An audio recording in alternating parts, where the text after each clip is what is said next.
पिछले दिनों खबर आई कोटा के अंदर से कि कितने छात्रों ने आत्महत्या करी। मैं इस विषय के ऊपर थोड़ी सी बात कहना चाहता हूँ।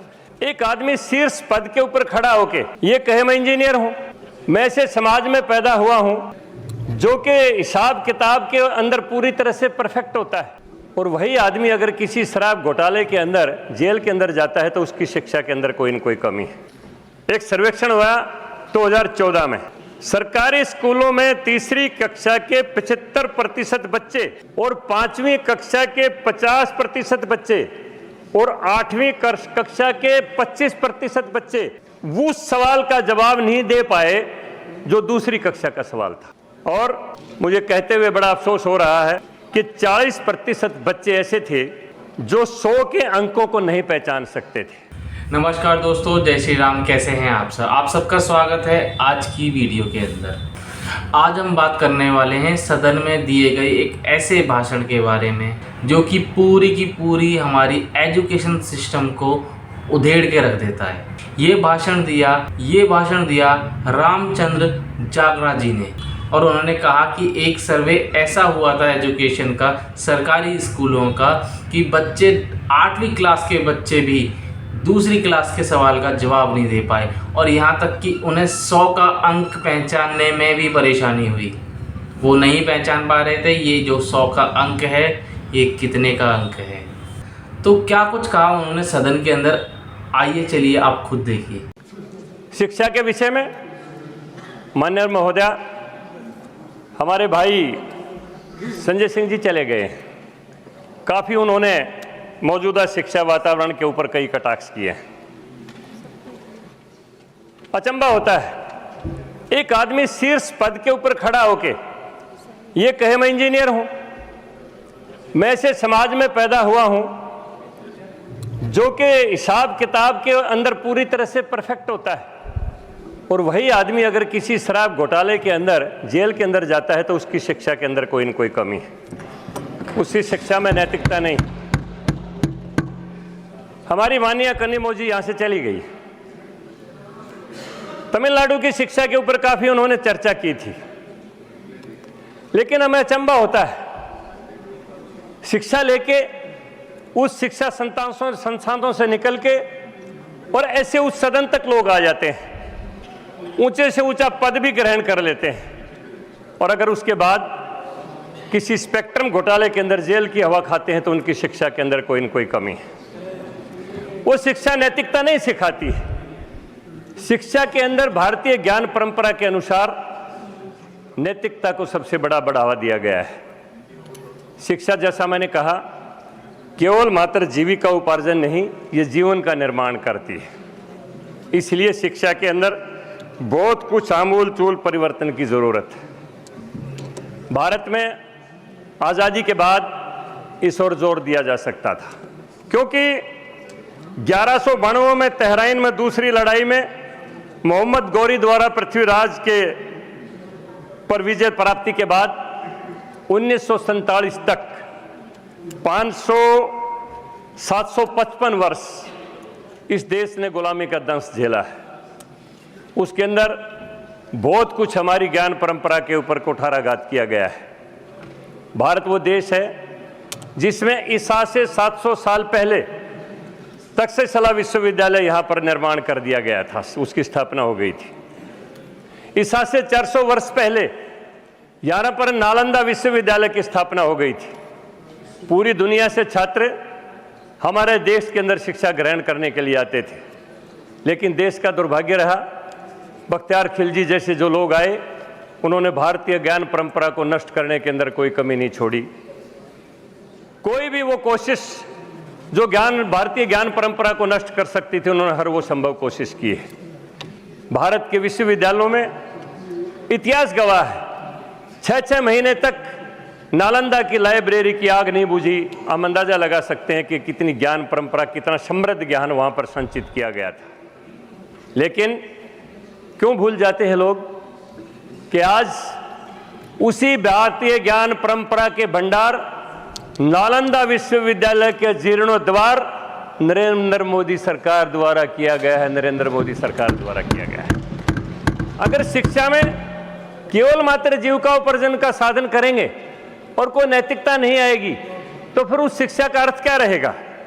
माननीय उपसभापति महोदय, मैं इसमें थोड़ा सा कुछ उल्लेख करना चाहूँगा कि विश्व के अंदर किस किस देश के अंदर कितना प्रतिशत जीडीपी का शिक्षा के ऊपर खर्च होता रहा है।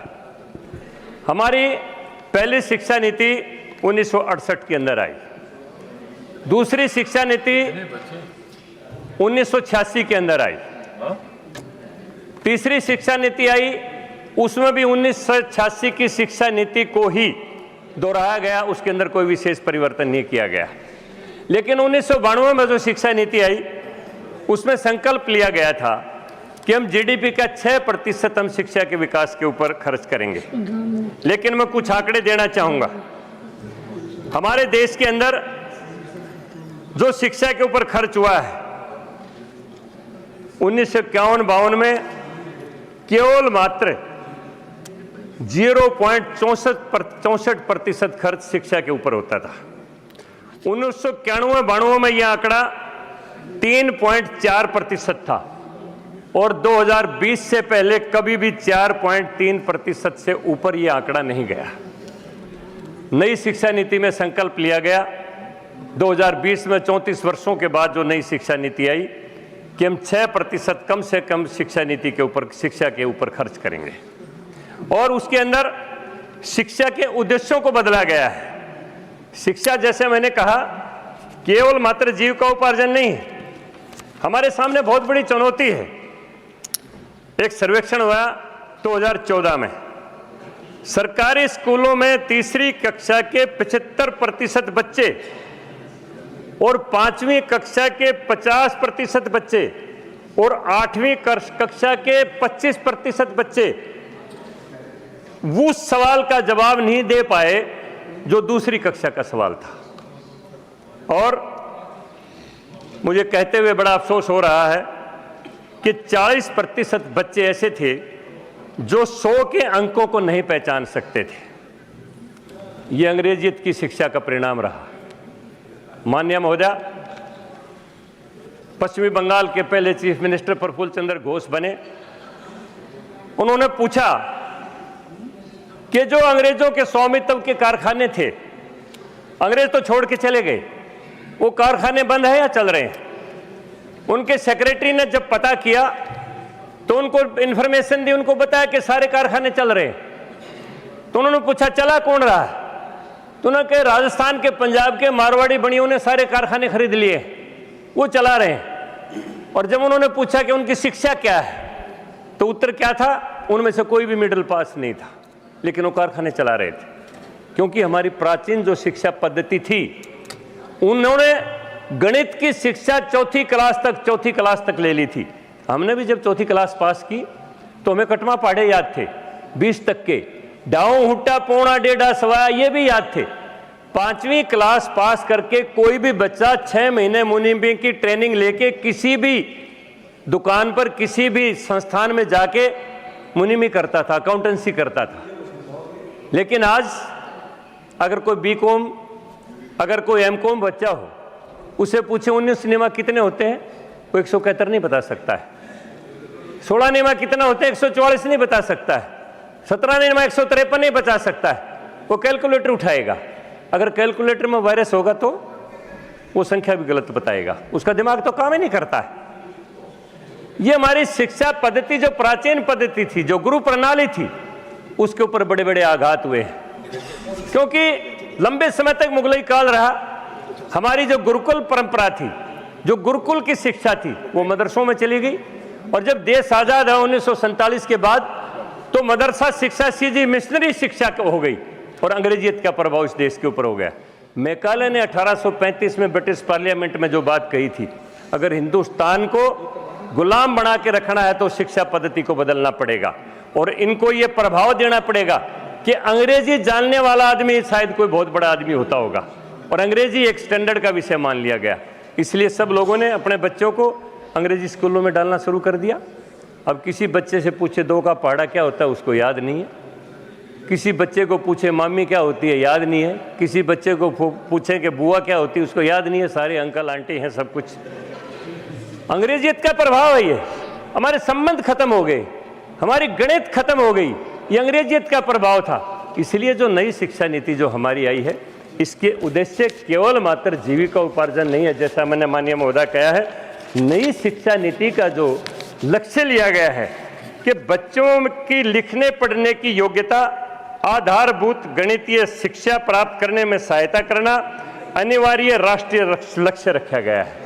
और 2025 तक प्राथमिक विद्यालयों में तीसरी कक्षा तक सभी बच्चे ये शिक्षा हासिल कर सकें, ये लक्ष्य रखा गया है। माननीय महोदय, जैसा हम कह रहे हैं कि शिक्षा का उद्देश्य केवल मात्र वो ज्ञान नहीं है, शिक्षा में नैतिकता की बहुत बड़ी आवश्यकता है। अगर एक इंजीनियर बन जाता है, अगर उसकी नज़र सरिया और सीमेंट बेचने के ऊपर लगी रहती है, तो फिर उसकी शिक्षा का अर्थ क्या है? एक एडवोकेट बन जाता है, उसकी नज़र अपने क्लाइंट को न्याय दिलवाने की बजाय अगर उसकी जेब के ऊपर रहती है, तो उसकी शिक्षा क्या का अर्थ है? एक आदमी डॉक्टर बन जाता है, अगर उसका डॉक्टर के नज़रिया मरीज का इलाज करने की बजाय मरीज की जेब खसोटने के ऊपर लगी रहती है, तो उसकी शिक्षा का अर्थ क्या है? इसलिए नई शिक्षा नीति में भारत के प्रधानमंत्री नरेंद्र भाई मोदी जी ने लक्ष्य जीविका उपार्जन का नहीं, लक्ष्य जीवन निर्माण का लिया है, जिससे व्यक्ति का निर्माण किया जा सके। इसलिए इसके ऊपर बहुत कुछ किया गया है। माननीय महोदय, मैं इसमें कुछ एक सर्वेक्षण की बात आपको कहना चाहता हूँ। 2018 में और 17 में एक सर्वेक्षण किया गया। अभी संजय जी एक सवाल कर रहे थे, मैं उसका जवाब देता हूँ। 6 से 17 साल तक की उम्र के बच्चे जो स्कूल से बाहर हैं, उनकी संख्या 3.22 करोड़ थी।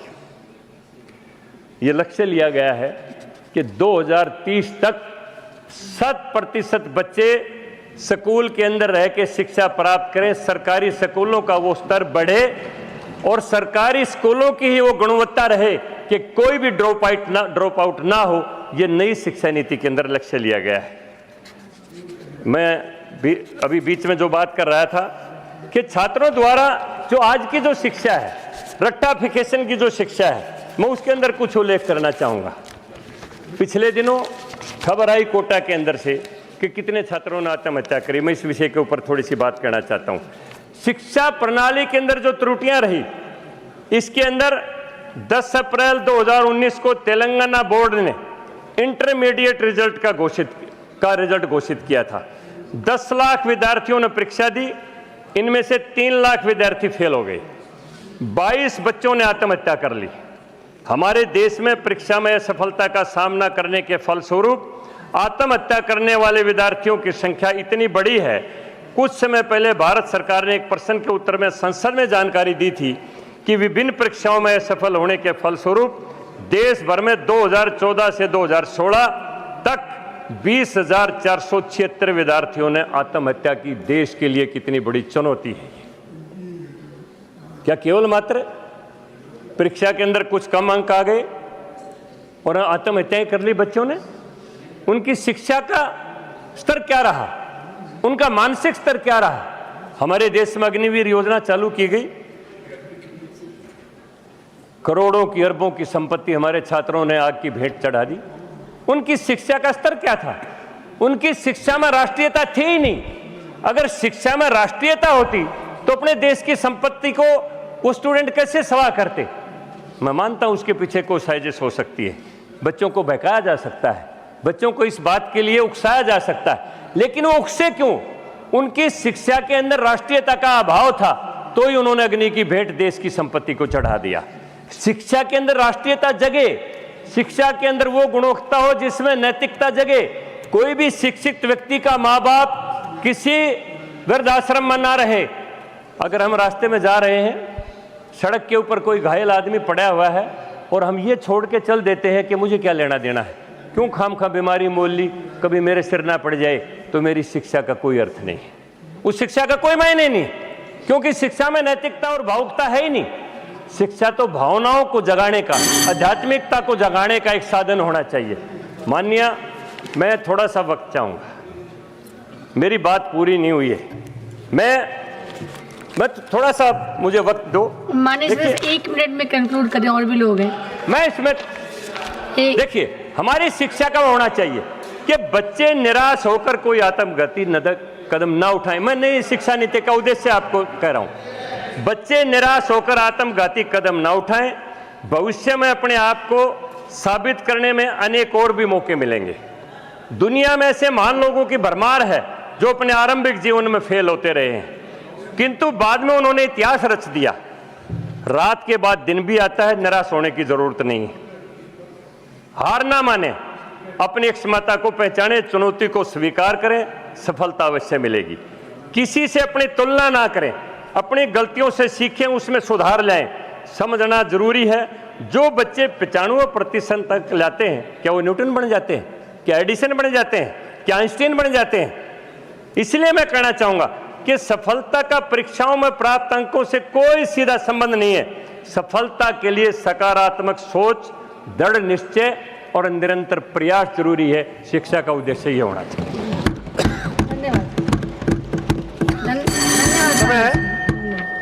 चलिए, धन्यवाद। धन्यवाद मनीष दस। आपने ये वीडियो देखी, ये वीडियो किसी भी मोटिवेशनल स्पीच से कम नहीं है। हमें हमारे जीवन में इस बात को और इनकी बातों को धारण करना चाहिए। अगर आप इनकी बातों से सहमत हैं तो कमेंट में लिखें जय श्री राम। और चलिए मिलते हैं अगली वीडियो में, तब तक के लिए जय हिंद, जय भारत।